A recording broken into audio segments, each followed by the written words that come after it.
Jimbo la Makambako lililopo mkoani Njombe linasadikiwa kuwa na idadi ya watu 88,000 likiwa na kata 12 ambapo kata 8 ni zile za mijini na kata 4 ni zile za vijijini.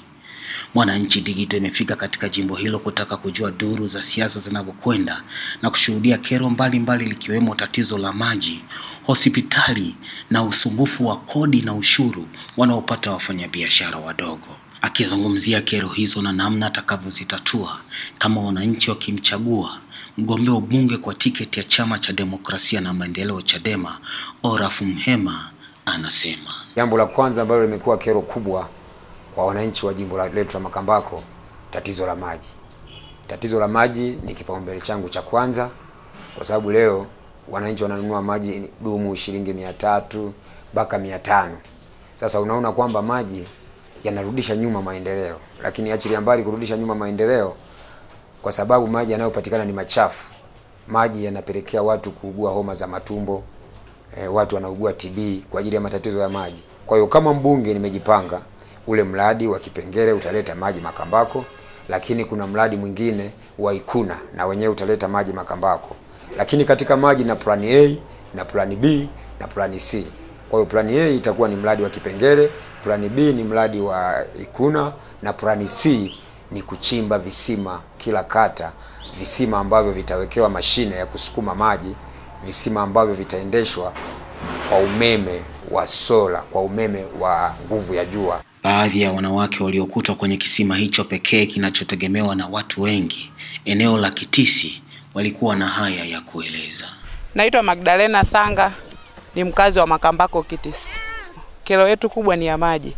Ni muda mwingi tunautumia kuhangaika kwenda mtoni kukuteka maji. Maji bombani hayatoki, na muda mwingi tunalisha kazi zetu za msingi tunaziacha kwa ajili ya maji.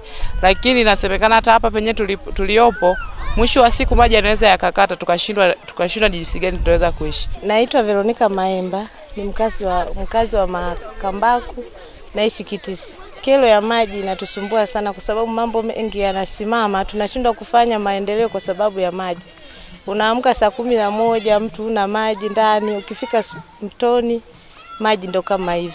Wala mabombani yamekauka, yana wiki 2, mwezi hamna maji. Kwa hiyo tulikuwa tunaomba maji kwa kweli. Kuhusu changamoto ya huduma ya afya, Mhema anasema. Kipaumbele changu kingine ni katika sekta ya afya. Tunacho kituo cha afya Makambako, zahanati, dispensari yetu ya Makambako. Dispensari ya Makambako ilijengwa miaka mingi wakati wakazi wa Makambako wakiwa 32,000. Leo wakazi wa Makambako wako zaidi ya 88,000. Majengo ni yale yale, eneo la mapokezi ya wagonjwa ni lile lile. Kwa hiyo kama mbunge nimejipanga kutanua eneo la mapokezi ili tuwe na vyumba vya kutosha kwa ajili ya madaktari, wagonjwa wafike kwa wakati, wapate huduma, waone madaktari, watibiwe. Lakini katika kipengele hicho cha afya vile vile nimejipanga, nitakwenda kuhakikisha tunakuwa na mobile clinics.